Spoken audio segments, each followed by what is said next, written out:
Bueno, ¿qué tal? Buenas tardes. Comenzamos la parte de teoría de introducción a la economía.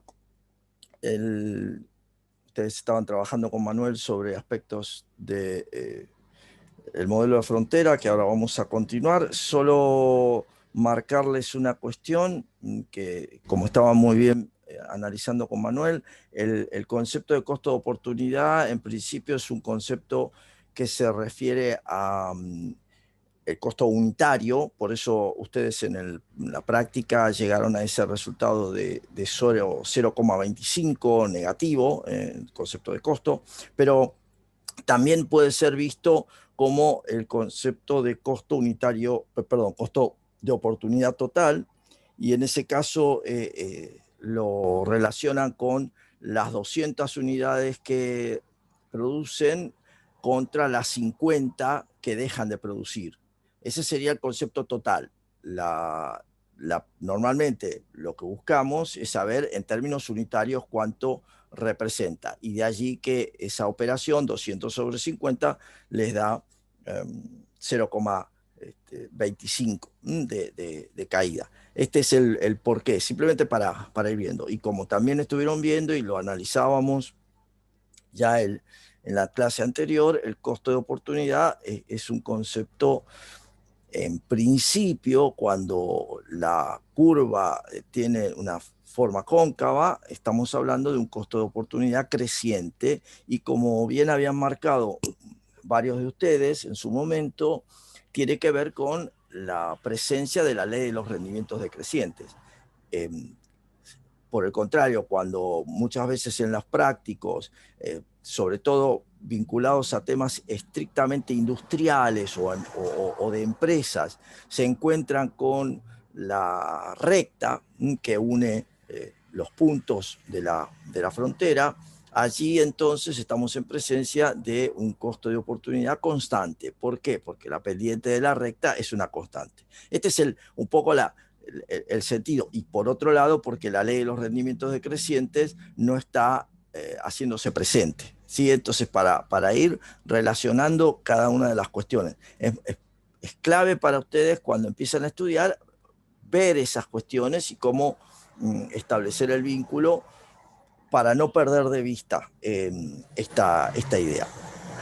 Habíamos planteado que yo les había pedido que trabajáramos, íbamos a trabajar en los conceptos de cómo alcanzar un punto más allá de la frontera y habíamos estado trabajando con esta frontera que ahora la grafiqué muy rápidamente.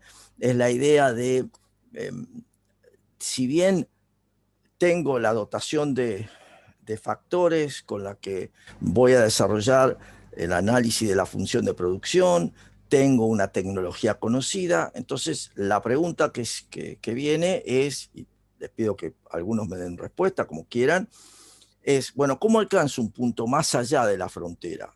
¿Qué les parece? Eh, por Para audio. poder alcanzar ese punto, digamos, Uh -huh. tiene que haber un aumento de los factores productivos, es decir, se tiene que Bueno, dar en un futuro. bien, Ana Ese es Luz, el punto. Joaquín, me hablan de alcanzar un punto más allá de la frontera, tiene que ver con, vamos a plantear lo que están diciendo, un punto más allá es con la variación de los factores productivos, ese es uno de los planteos que están haciendo. Vamos a ver que hay otro planteo adicional, pero con un desplazamiento de la frontera, Sofía. Sí, ahí, Sofía, lo que tenés que tener presente es cómo se desplaza la frontera, porque por lógica, para alcanzar el punto H voy a tener que desplazar la frontera. Por eso la pregunta detrás es cómo se desplaza la frontera. No desplazar la frontera, es decir, cómo se desplaza. En aumento de los factores productivos, el cambio tecnológico, muy bien. Entonces también está incorporado, eso lo vamos a ver ahora. Eh, la pregunta de rigor, cuando ustedes empiezan a trabajar sobre esto, es ¿qué supuestos voy a tener que levantar o el aumento de los factores productivos para cierto bien? Sí, sí, ok, está muy bien, Joaquín. ¿Qué supuestos voy a tener que levantar de los que he planteado para que me permita el modelo alcanzar un punto más allá de la frontera, ¿sí? Entonces, ahí ustedes observen que, por un lado, tenía el supuesto de la cantidad de horas trabajadas, y entonces, cuando hablamos de la expansión o el cambio de los factores productivos, ya me aparece el concepto de aumentar la cantidad de horas trabajadas, pero para eso yo tengo que levantar el supuesto que esta persona podía trabajar 10 horas. Es decir, tengo que plantear que puede trabajar 12 horas, porque si no, no estaría alcanzando esto. Entonces, alcanzar el punto H, que como bien marcan ustedes, lo voy a graficar para que no haya dudas, podría significar que estas horas trabajadas estén más dedicadas a la producción de tela, y entonces hago la misma cantidad de máxima de maíz, pero puedo aumentar la cantidad de tela. O este punto H podría estar asociado a producir y destinar las horas trabajadas a la producción de maíz. O, como se podrán dar cuenta, el punto H puede reflejar un aumento de ambas situaciones. Esto es, destinar las horas trabajadas tanto al maíz como a la tela. Esta es la primera cuestión válida a partir del levantamiento del supuesto. Una segunda cuestión válida es, el primer supuesto era que todo lo que se produce se consume, pero entonces quiere decir que no voy a poder ahorrar. Por ende, si yo quiero incorporar el factor capital, dado que estoy en una economía cerrada, lo que voy a tener que hacer es un sacrificio, es decir, sacrificio presente para obtener un rinde futuro. Sacrificio quiere decir que voy a tener que dejar de consumir una parte. En términos de nuestra cuestión muy simple, dejo de transformar semillas para que esas semillas me sirvan en la próxima siembra para tener más posibilidades de maíz, o más posibilidades de lino o algodón que después transformo en tela. ¿Se ve? Entonces, esta idea de no consumo presente significa que yo tengo que ahorrar. Esto quiere decir que para poder obtener una ampliación de la dotación de capital, tengo que tener un ahorro presente para tener una incorporación como inversión o como bien de capital en el futuro. Ahí ya tengo dos cuestiones a trabajar. Como también alguno de ustedes planteaba, la otra cuestión, y lo puedo ver a Emiliano, la puedo ver a Verónica. No, Verónica está escribiendo. Voy a ver quiénes andan por acá. Agustín, que está mirando, Camila, pensando, Emiliano, Nahuel, Amparo, wow, Joaquín, que ya se vuela los pelos. Es decir, el punto que les quiero marcar es el siguiente. Muchos de ustedes en este momento están pensando, no sé si están pensando, espero que estén específicamente pensando en esto. El punto es, estoy pensando. ¿Qué significa que estoy pensando? ¿Y para qué estoy pensando? Bueno, estoy pensando para tratar de ver cómo crear algo, cómo ordenarme para darle respuesta a lo que me pregunta este señor. Punto uno, cómo organizar lo que tengo que hacer. Dos, cómo estudiar mejor porque veo que esto se empieza a complicar. Tres, es decir, ¿qué quiere decir que estoy pensando? Bueno, algo muy clave, no estoy trabajando. Y es lo que muestran muchos de ustedes que están mirando la pantalla como diciendo, ¿por dónde voy? ¿Qué hago? Y esto, para que no tengan dudas, es justamente la esencia de la incorporación de la tecnología. O sea, la incorporación de la tecnología refleja que para que yo pueda tener una mejora en los métodos de producción, voy a tener que hacer una contracción presente, y cuando digo contracción es, no estoy trabajando, y es como si yo en la frontera particularmente hiciera esto, me mandara hacia adentro momentáneamente, porque no estoy usando los factores productivos, porque estoy pensando, para luego poder dar el salto con la nueva tecnología hacia el punto más allá de la frontera. Y esto es muy interesante porque es lo que han hecho los países asiáticos, países del sudeste asiático, lo ha hecho Corea del Sur, lo ha hecho Singapur. ¿De qué manera lo ha hecho? Bueno, hace más de 20 años establecieron que todos sus alumnos, los chicos, desde la más básica escolaridad,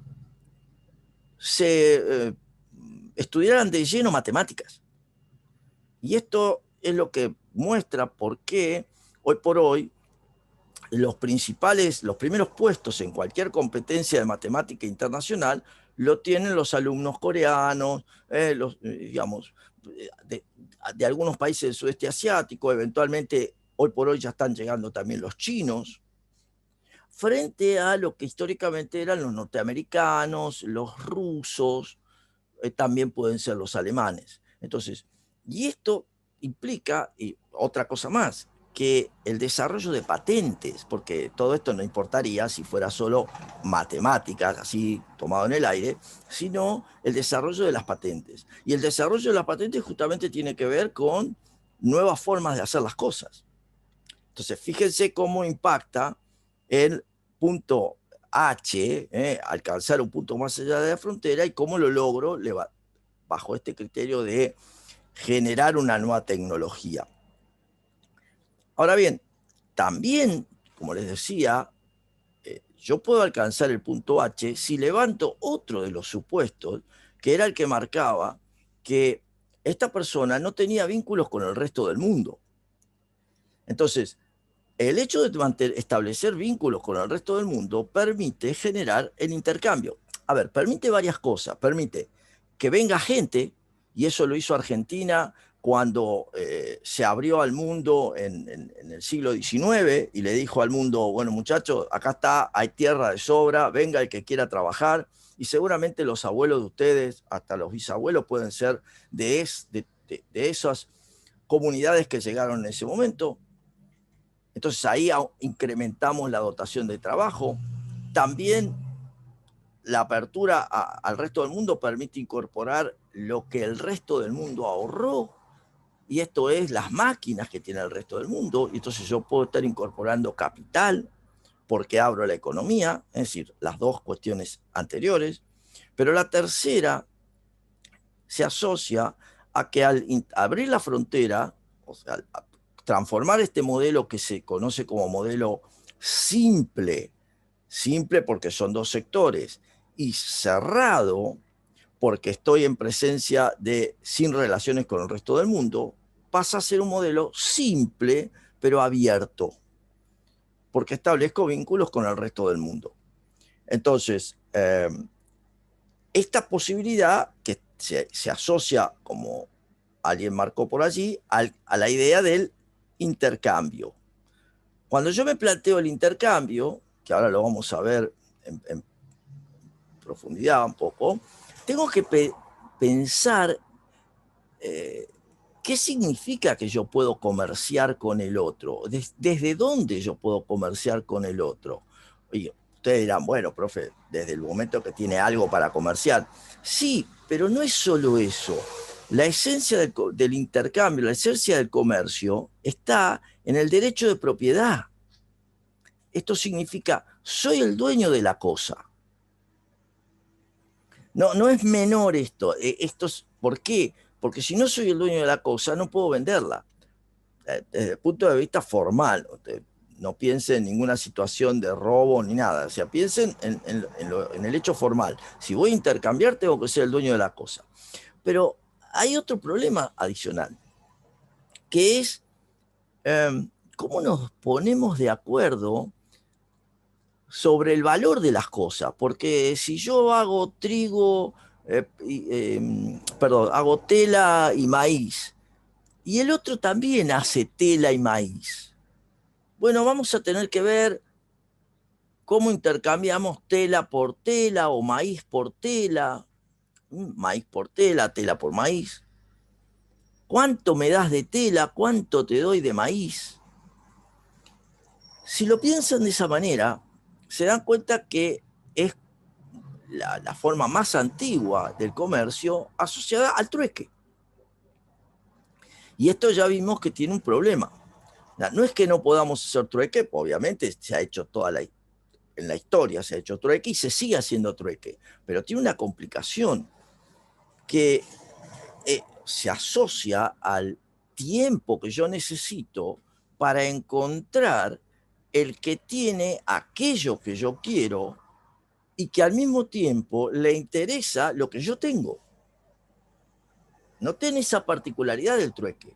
Ponerse de acuerdo en que cada uno tenga lo que el otro necesita es toda una asignación de tiempo que vuelve al trueque estrictamente ineficiente. ¿Por qué ineficiente? Porque estoy asignándole tiempo a una tarea que en sí no tiene el valor. O sea, lo que va a tener el valor son las cosas, pero hasta que yo no encuentre quién tiene lo que yo quiero y que le interese lo que yo tengo, es una asignación de tiempo ineficiente. Por lo tanto, ¿cómo resolvimos eso en la historia? Muy simple, estableciendo un medio de cambio que nos sirviera para olvidarnos de trigo, tela, y entonces aparece el concepto de dinero. O sea, la idea del dinero es la clave allí, porque es la que me permite salirme del problema. O sea, no está estrictamente asociado a la tela o al maíz. Entonces, dinero y derecho de propiedad es la esencia de cómo puedo alcanzar un punto más allá de la frontera en términos de intercambio. Claro, cuando decimos eso, la verdad tenemos que llevarlo, o sea, tratar de verlo en la práctica y vamos a ver, teníamos la frontera, bueno, Para poder entenderlo en la práctica, nos vamos a plantear una situación en la que existen en la universidad, estudiando, dos alumnos. Dos alumnos que asisten a sus cursos regulares, si comparten la habitación en el campus que tiene la facultad. Y la particularidad es que ellos solo les queda libre por semana 1 hora.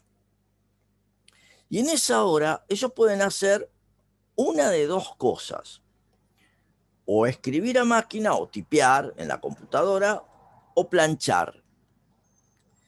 Aclaremos que les gusta tener su ropa ordenada, planchada, pero tienen una obligación como alumnos de esta facultad, que es entregar un trabajo de 3 páginas, o sea, de 3 carillas, por semana. Y esta es una obligación. Entonces, a partir de esto, que empieza a marcar las situaciones de dos economías, los dos alumnos y sus capacidades, vamos a ver cómo se genera el concepto de intercambio o cómo se genera la relación entre ambos. El alumno A tiene la característica que puede escribir, o sea, tarda en escribir una hoja 10 minutos. Por lo tanto, en 30 minutos tiene listo su trabajo. También tiene la capacidad de tardar 10 minutos en planchar una camisa. Quiere decir que en el tiempo restante a su hora le queda para planchar 3 camisas. Entonces, la frontera de posibilidades de producción del alumno A está representada por un trabajo y 3 camisas, que es lo que puede hacer. El alumno B tiene diferentes capacidades. ¿Por qué? Porque él para escribir una hoja tarda 20 minutos. Quiere decir que en una hora solo puedes trabajar, solo puedes escribir las 3 hojas que tiene que entregar. O sea, tipear, mecanografiar, como quieran llamarlo. Pero también se sabe que el alumno B tarda 5 minutos en planchar una camisa. Pero claramente la frontera de posibilidades de producción en función del tiempo solo le da para producir un trabajo. Y entonces, ahí tenemos la situación original. Noten ustedes, ¿les interesará a estos 2 alumnos llegar a acuerdos, ver qué hace cada uno para obtener una situación mejor? Bueno, lo que estamos viendo en principio es que a todas luces hay una economía, un alumno, que tiene una ventaja en la producción de un bien y el otro que, a diferencia de la que tiene el otro. En el caso del alumno A, tiene ventaja en producir, escribir a máquina. El alumno B tiene ventaja en planchar. Por lo tanto, ese concepto, cuando ustedes analicen la teoría, tiene que ver con lo que se conoce como la ventaja comparativa. ¿Sí?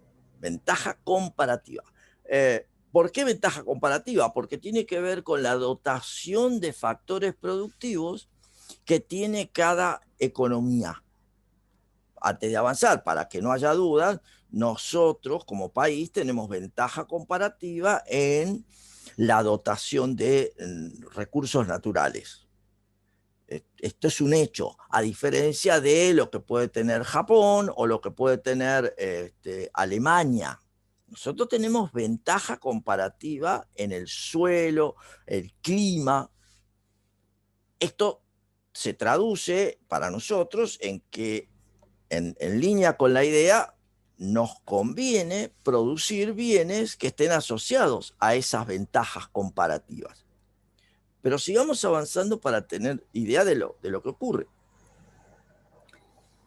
Si estos alumnos, que recuerden que viven juntos, o sea, lo podemos hacer bien fácil, deciden intercambiar, ¿qué es lo que va a ocurrir? Que el alumno A le va a dedicar los 60 minutos a escribir los 2 trabajos y el alumno B en esos 60 minutos va a poder planchar 12 camisas a 5 minutos por camisa. Noten ustedes que entonces ahora la suma, la relación de intercambio ha aumentado de 2 trabajos y 3 camisas a 2 trabajos y 12 camisas. Observen que hay una mejora de 9 camisas respecto a lo que originalmente teníamos. ¿Está? Ok, entonces uno podría decir, en una simple relación donde entendemos que vale lo mismo trabajos y camisas, que cada alumno se va a poder llevar un trabajo y 6 camisas. ¿Por qué? Porque dividimos 12 por 2. Un trabajo y 6 camisas.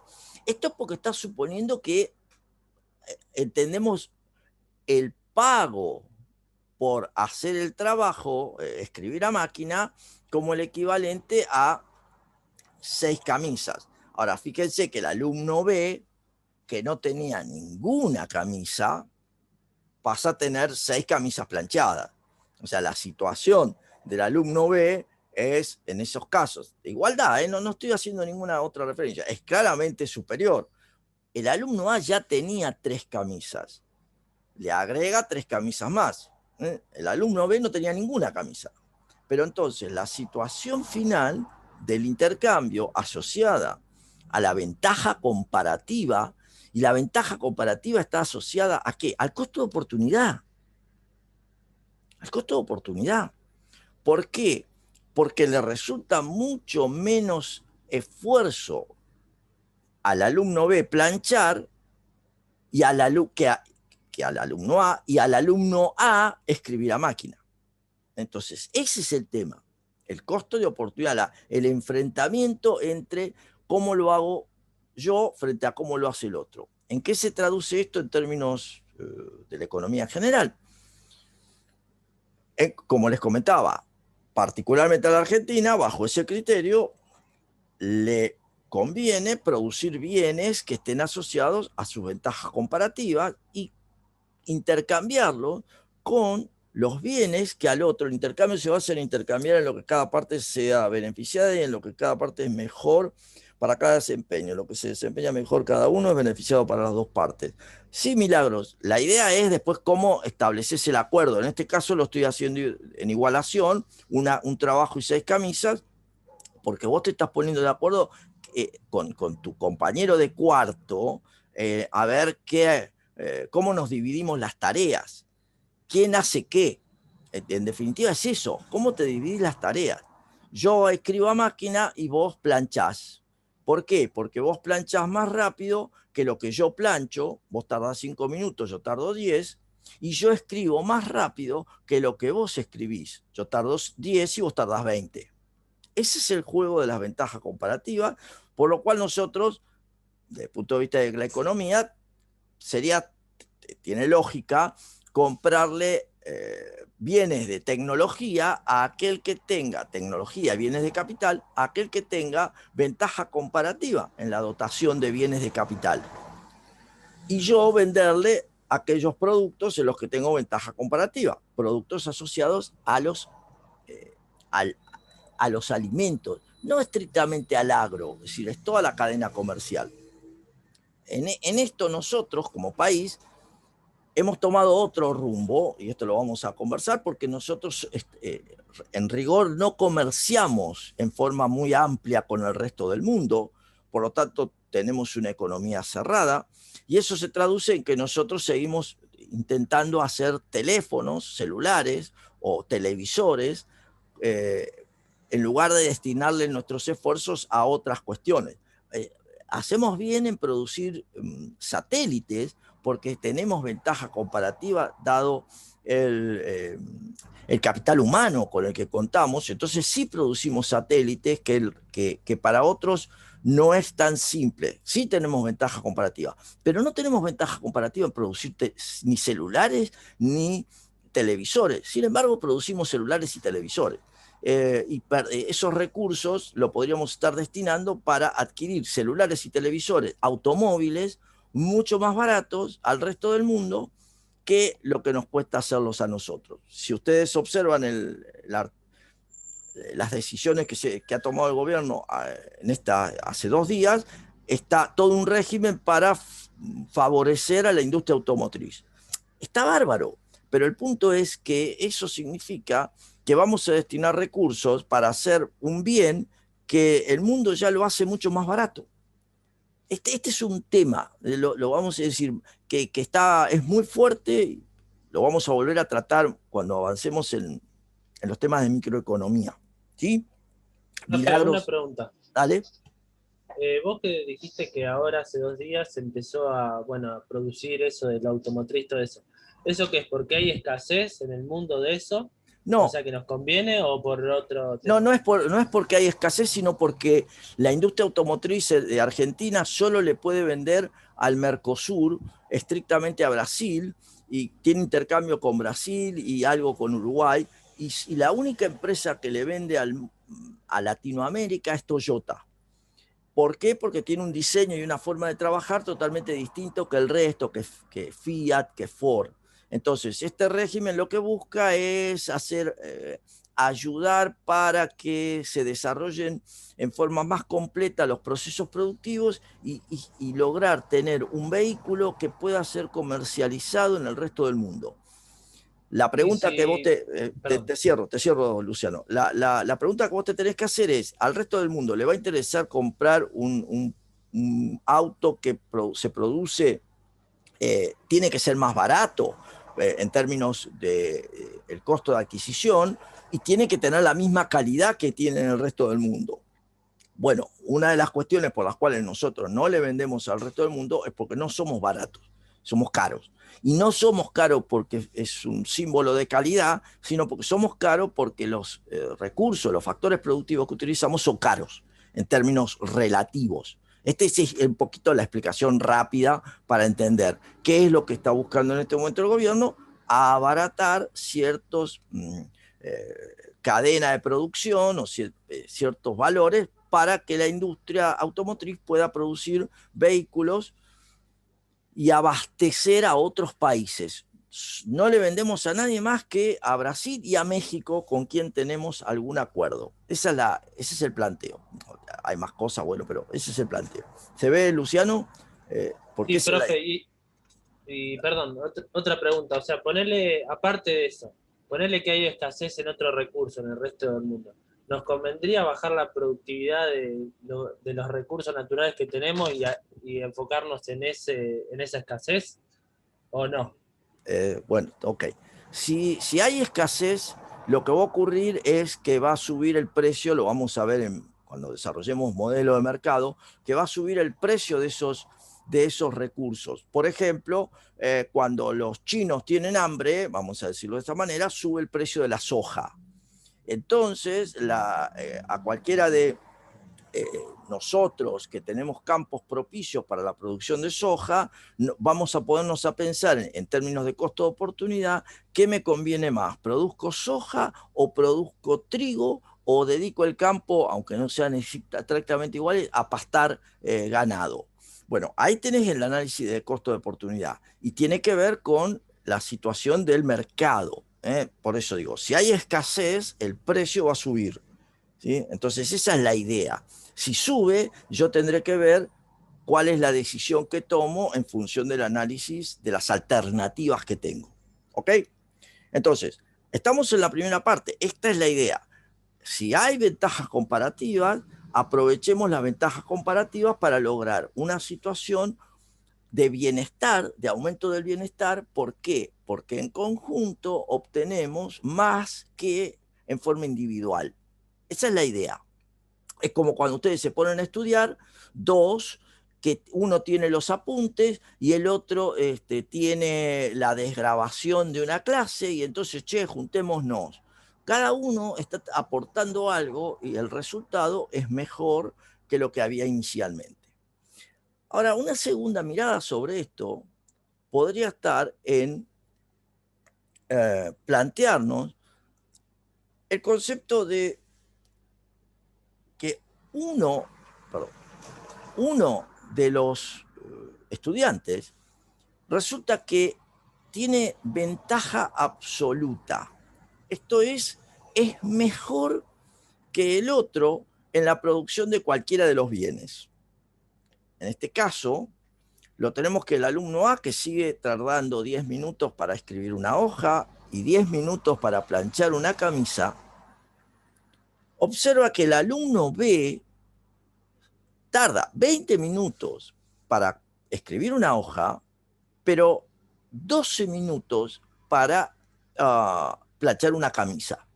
Esto, de nuevo, se conoce como el concepto de ventaja absoluta. Soy mejor que el otro en todos los términos. Y acá es cuando yo siempre les digo, más de una vez se deben haber tenido algún compañero o ustedes mismos que ha dicho: yo lo hago mejor que cualquiera, no tiene sentido que me junte con nadie, porque no hay nadie que lo haga mejor que yo, lo que sea de lo que estemos hablando. ¿Tiene sentido ese razonamiento? A ver, ¿qué les parece? Para mí, o sea, en un cierto punto, si haces intercambio, ponerle a vos te convendría hacer eso que haces bien y a la otra persona te convendría hacer lo que vos haces mal y él hace bien. O sea que no te convendría trabajar en conjunto con otra persona o algo. ¿Pero por Porque qué? capaz que haces Yo eso lo hago bien. mejor, y está bien, Luciano, pero yo lo hago mejor que cualquiera. Tendría que buscar a alguien con la misma eficacia que vos. No, yo lo hago mejor que cualquiera, Santiago. No hay duda. No es que tengo que Yo buscar a creo, alguien. Sí, dale, soy yo creo el... que deberías sacarle provecho al ser el mejor en hacer las cosas. Yo sacaría provecho, como soy la mejor en hacerlo, podría hacerlo a cambio de algo. No, sí, está bien, ofrecerme para hacer las tenés cosas razón. a cambio de algo. Sí, yo te entiendo eso. Pero la pregunta es, yo soy el mejor. ¿Para qué me voy a juntar con alguien si yo todo lo que hago lo hago bien? No necesito de nadie. Ese es el Para razonamiento. aprovechar, pero no es que el intercambio siempre te Tiempo en hacer Va. más cosas. Ay, perdón. Tranquilo, porque si no se matan. Decime, a ver, Verónica, dale. ¿Qué me querías decir, Verónica? Que vos, para que vos puedas enfocarte en hacer las cosas que vas a hacer bien, hacerlas más. Como que Mal. aparte, si no las hace tan bien como vos, pero vos estarías enfocándote en otra cosa, en producir más. Pero ¿por qué va a ser algo mal? Si él lo hace lo mejor que todo. Porque el tiempo sigue siendo lo mismo. El Ah, tiempo que tiene a para hacer las ver. cosas es siempre el mismo. Profe, Sí, Mateo. para mí sí, o sea, si sos el mejor, o sea, podés hacer todo bien, pero podés optimizar el tiempo, o sea, haciendo otras cosas, intercambiando con otras personas o no. Ajá. Está bien, fíjense, miren cómo están todos acomodando el cuerpito. Profe. Porque, sí, dale, a ver, decí. Pero ¿y si yo, por ejemplo, soy la mejor de todo, pero no quiero que me den nada a cambio? Digamos que yo hago por hacer nomás, pero no quiero que me den nada. Vos sos la mejor, o sea, con lo cual te manejás vos sola y siempre vas a hacer vos sola todo. ¿Eso es el punto? Sí, digamos, ¿qué pasa en esa situación si no quiero hacer un intercambio? O sea, ¿por qué voy a hacer un intercambio si yo soy el mejor? Nadie lo hace como yo, pero no podés vender o intercambiar nada, no te sirve. No, Luciano, no importa, yo te digo, no, ahí está confundido. El concepto, esperen, tranquilo. El concepto de intercambio tiene que ver con la búsqueda de la mejora. Y yo te estoy diciendo, en principio es un razonamiento. Te juntás con otro para que haga otra actividad y vos concentrate en una más para aumentar la productividad. Santiago, es lo de la que dijo Melanie. Sí, ok. A ver, un segundo. Van encaminándose con la idea porque el punto clave en esto, y como de alguna manera se están dando cuenta, no es que yo hago mejor que todos, que es un hecho, sino es cómo asigno el tiempo para hacerlo. Que el alumno B trate de optimizar el tiempo. No, el alumno B hace lo que hace, Nicolás.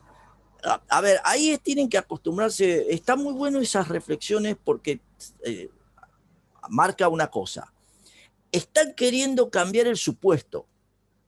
Y esto es lo que no se puede hacer. No porque no me guste, sino porque ese es el supuesto. Entonces, con ese supuesto, ¿cómo trabajo? Decir, Nicolás, para que no haya duda, que trate de optimizar el tiempo, ella lo optimizó. Esto es lo que puede hacer. No hay otra posibilidad para él. Digo, para que se entiendan cómo es el análisis de todas estas cuestiones, porque si no, estamos en puedo hacer cualquier cosa. Y no es que puedo hacer cualquier cosa, puedo hacer lo que estoy marcando que puedo hacer. Entonces, lo que están mostrando es, ¿qué hago con el tiempo? ¿Cómo uso mi tiempo de la mejor manera posible? Siendo que yo soy el mejor, el alumno que le va bien y sabe va a gastar su tiempo en otra cosa, a cuestión de que no le va tan bien, sea estudio, etc. Bueno, más o menos. El punto más o menos va por ahí, Natalia. Entonces, noten la siguiente situación. ¿Cuál es el costo de oportunidad que yo tengo en las tareas que tengo que desarrollar? El alumno A tiene un costo de oportunidad de escribir a máquina una hoja por cada camisa que plancha, porque tarda 10 minutos en escribir y 10 minutos en planchar. Su costo de oportunidad es, él puede lograr planchar una camisa por cada hoja que escribe, o visto al revés, escribir una hoja por cada camisa que plancha. El alumno B tiene la siguiente situación. Él tarda 20 minutos en escribir una página, una hoja, y 12 minutos en planchar una camisa. Entonces, cuando relaciona sus tiempos, el costo de oportunidad es Por cada 20 minutos que él tarda en escribir, puede estar planchando una camisa 2/3. O sea, 20 sobre 12, lo mismo que 5/3, es una camisa 2/3. Quiere decir que el alumno B tiene un costo de oportunidad menor que el alumno A. Este es lo interesante del análisis, porque el alumno B, en su uso del tiempo, puede, por cada hoja que escribe, planchar una camisa 2/3. No son 2 camisas, una camisa 2/3. En cambio, el alumno A, que es el mejor, igual, por cada hoja que escribe, puede hacer una camisa. O sea, el costo de oportunidad del alumno A es 1. El costo de oportunidad del alumno B es 1/2. Él puede hacer, en el mismo tiempo, en el tiempo de escribir a máquina, puede planchar más. Y entonces, la pregunta es, ¿conviene el intercambio? Por lógica que conviene. ¿Por qué? Porque el alumno A va a poder realizar los 2 trabajos. No le sobra tiempo, Milagros. Ahí estás confundida. El alumno A en 60 minutos escribe los 2 trabajos, porque tarda 30 minutos por trabajo. El alumno B en 60 minutos puede planchar 5 camisas. Noten que al ponerse de acuerdo, el punto H de lo que estamos hablando es 2 trabajos y 5 camisas, cuando la situación original era 2 trabajos y 3 camisas.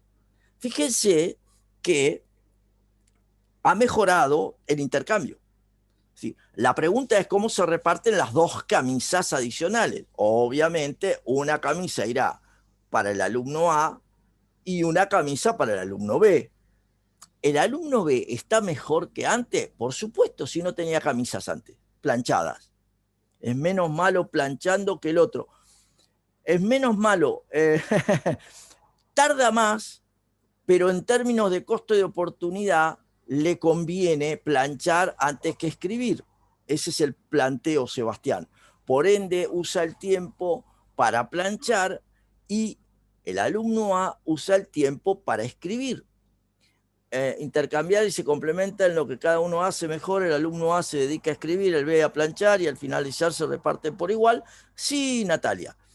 Esto es en parte lo que ocurre cuando ustedes bien se preguntan, un país como los Estados Unidos, que tiene ventaja absoluta en dotación de recursos para producir trigo, soja, maíz, y dotación de capital, sin embargo, porque lo tiene, intercambia con China, intercambia con Argentina, con nosotros intercambia limones, en algunos momentos algo de trigo, intercambia con Alemania. Entonces, un país que tiene, como lo van a ver en los textos, autarquía, o sea, que tiene la capacidad de tener ventaja absoluta, sin embargo, bajo este criterio, se dedica ¿a qué? A aquellos bienes en los cuales utiliza mejor su tiempo. Dicho de otra manera, produce bienes de alta tecnología, para entenderlo en la realidad. Estados Unidos produce bienes de alta tecnología. Y entonces deja que bienes de menos tecnología o bienes commodity, bienes de comercio muy básico, los produzca en otros países. ¿Los puede producir Estados Unidos? Sí, los podía producir, pero deja que lo produzca el otro país. Entonces ahí tenemos el juego de la segunda mirada de cómo alcanzar un punto más allá de la frontera con el intercambio. Una era el análisis de las ventajas comparativas, que tiene que ver con los costos de oportunidad cruzados, y el otro es la mirada de la autarquía o la mirada de la ventaja absoluta, que tiene que ver con el costo de oportunidad del uso del tiempo. ¿Cómo uso mi tiempo y en qué actividades me conviene asignarlo? Como pasa con China, que hace tecnología y no se dedica tanto a los cultivos, prefiere el intercambio, el enfoque de mejorar la tecnología. Sí, Milagros. China va por ese camino y por eso va rápidamente tratando de desarrollar todo lo que más puede y destinarle recursos a la mejora, al desarrollo tecnológico. Eso es parte del crecimiento de China. Por eso, bueno, todos los enfrentamientos en los últimos tiempos entre China y los Estados Unidos un poco tiene que ver con esta cuestión, ¿quién está generando mejoras tecnológicas? ¿Quién se apodera del conocimiento tecnológico? Por ejemplo, toda la pelea de los últimos tiempos de China y Estados Unidos tiene que ver con el uso de la 5G, o sea, la tecnología para la Internet ultra rápida. Bueno, esto China ya lo ha desarrollado y por eso está queriendo imponer sus criterios tecnológicos en el mundo y Estados Unidos no quiere. Y ahí viene todo el enfrentamiento. Entonces, los teléfonos 5G, los celulares 5G, las posibilidades de Internet 5G es una Internet descomunal, es trabajar con tres dimensiones, es otra cosa. Digamos, es totalmente más allá de lo que podemos por el momento en Argentina lamentablemente ver. O sea, por el momento en Argentina 5G, nada. ¿Sí? Bien. Ahora, si yo vuelvo a mi frontera, resulta que yo estoy viendo a lo largo de esta frontera los cambios que hay desde los puntos, desde un punto a otro punto. O sea, yo me estoy moviendo a lo largo de la frontera. Y acá viene la pregunta entonces de ¿dónde me planto? O sea, ¿qué punto de la frontera voy a seleccionar? Porque todos los puntos de la frontera son eficientes. Sin embargo, la pregunta es muy interesante porque es como si yo le dijera a ustedes, ¿hasta dónde lees cuando estás estudiando economía? ¿Hasta dónde lees? Esta es una pregunta interesante. Ustedes me van a decir, bueno, qué sé yo, no sé. A ver, alguno que me diga, ¿hasta dónde lees? ¿Hasta dónde leen cuando tienen que leer de los textos de economía, de administración, lo que sea? No veo que nadie responda. Todos arrugan, nadie está leyendo. Hasta que me dé el tiempo, hasta que pueda... hasta que termine el tiempo. Hasta que me canso, hasta donde me da la cabeza, hasta donde está en el cronograma. Bien, Verónica, texto. Hasta donde dice, hasta donde me indican, yo leo hasta el punto que lo entiendo y busco avanzar los temas uno más hasta que me duele la cabeza. Bien, muy buena, muy interesante las respuestas. Lo que están dando a entender está muy bueno, hasta que me da el tiempo, bueno, esa es otra, más o menos, o voy leyendo por capítulo. Bien, hay un planteo ahí que algunos están marcando, que es leo hasta donde me dicen. Y ahí, si yo le dijera, ¿hasta dónde corres cuando te pones a correr? Hay que correr, y vos trotás. Y alguno me dice, ¿qué? ¿Me van a decir, corro hasta donde me dicen o corro hasta donde puedo? Casi seguro todos me van a responder, corro hasta donde puedo. Corro, troto, es lo mismo. Noten la diferencia, porque la pregunta es la misma, sin embargo, aquel que me responde, leo hasta donde me dicen, no me responde, corro hasta donde me dicen. Y la pregunta es la misma. Entonces quiere decir que la respuesta ahí tiene un problema. Todos aquellos que por el otro lado me dijeron, leo hasta donde me da la cabeza, están dando una respuesta interesante porque me dice lo siguiente: hago algo hasta donde la unidad adicional me cueste más que lo que me dé. O sea, me planto. ¿Dónde me planto? En donde la última unidad de lo que hago me representa lo mismo que lo que me cuesta. Y este es un principio clave porque se conoce en la literatura como el análisis marginal. Y es lo que los que respondieron, yo leo hasta el punto que lo entiendo y busco avanzar los temas, todas esas respuestas muy bien, están marcando eso. Leo hasta donde la última unidad, leo hasta donde lo entiendo, leo hasta donde la última unidad me da lo que me cuesta. Esa es la interpretación económica de leo hasta donde lo entiendo. ¿Se dan cuenta? Pero ¿por qué esto es relevante? Porque representa el concepto que analizamos en la frontera de posibilidades de producción sobre a dónde nos plantamos en la frontera de posibilidades de producción. Ustedes se dan cuenta que hay países que querrán más bienes agrícolas que bienes industriales, o otros países que querrán más bienes industriales, como la tela, que bienes agrícolas, u otros que quieren un poco y un poco. ¿Y de qué depende eso? Fíjense que son todas preguntas que están asociadas a la frontera, porque en definitiva la respuesta a ese concepto tiene que ver con el sistema económico. Claramente tiene que ver con la manera en que la sociedad decide cómo dar respuesta a los 3 problemas básicos. Fíjense qué interesante.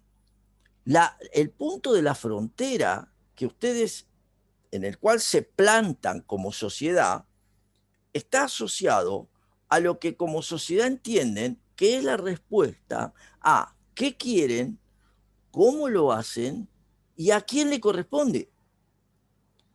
Parece muy loco, pero esto tiene que ver con ¿qué? Con los juicios de valor, con las leyes, con las normas. Tiene que ver con la manera en que le decimos al gobierno que intervenga.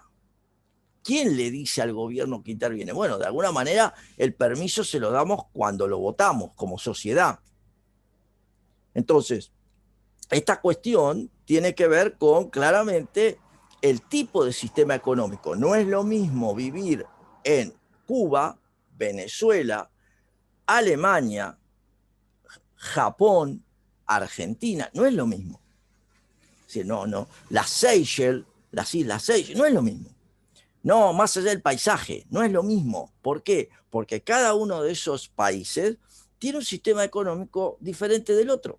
Algunos son más democráticos, otros son más autoritarios, otros podrán tener un esquema más cooperativo. Bueno, pero cada uno le da respuesta a los problemas básicos de una manera distinta, ya sea que es en el tiempo las comunidades primitivas, las tribus, después se pasó por el lado del esclavismo, después pasamos a la época feudal. El otro día hablábamos de Luis XV y la servidumbre y los siervos de la gleba. El capitalismo y la importancia de la figura del empresario y el capitalista como tal, el concepto de liberalismo económico, el socialismo como idea vinculada a los aspectos comunitarios, la economía centralizada. Bueno, todo esto que es clave, lo vamos a desarrollar en la próxima clase. Es decir, lo vamos a desarrollar justamente el día lunes, porque vamos a trabajar sobre sistemas económicos y la manera en que se organiza la sociedad. Esto es el próximo tema. Aclaro para cerrar la clase, porque ya se tienen que ir a cursar, el viernes próximo tienen el test porque es el día que han seleccionado. Entonces, el día más votado es el viernes y por ende van a tener disponible, antes van a tener un test de prueba para ustedes, para que chequeen lo que saben o lo que no. Ya lo estaba armando Manuel. Y el viernes van a tener el test durante el día. Yo les voy a avisar, igual no se dan problema, pero va a estar habilitado en el aula, en la zona de los cuestionarios, el test de principios básicos. Bueno, esto es el viernes que viene, ¿sí? Cualquier duda, igual por el foro se los voy a comentar. ¿Alguna duda en particular? Porque si no, así cierro. Acá cerramos el modelo. ¿Tenemos todo el viernes para hacerlo o algún horario? No, abierto, las 24 horas se los pongo. No hay problema. Si lo quieren hacer a la noche, a la madrugada, no, eso es lo de menos. Antes de irse al boliche, cuando vuelven, como les guste. ¿Sí? Bien. ¿Dudas en particular? ¿Alguna? No. En el boliche, ok, ese, José, está perfecto. Entre copa y copa lo hacemos. Lo podemos hacer así. Bien, bien, gracias Nicolás. ¿Qué bibliografía estaban leyendo? Esto está asociado a Frontera, lo pueden ver en Parkin, lo tienen en Samuelson, como lo ven en el cronograma, pero está de la misma forma tratado en Mochoni y Becker, en Parkin. No hay grandes diferencias.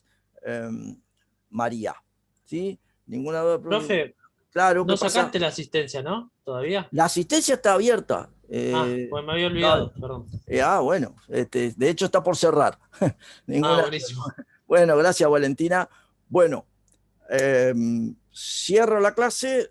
Como siempre, les agradezco mucho el tiempo que me dan y los veo el lunes. Sí, gracias, profe. Bueno. Profe, después nos avisás las lecturas que hay que tener para el test. Sí, los temas para el test son todos los vistos hasta ahora. Desde los aspectos matemáticas, las definiciones, las cuestiones de los modelos, ¿sí? Todo eso es lo visto.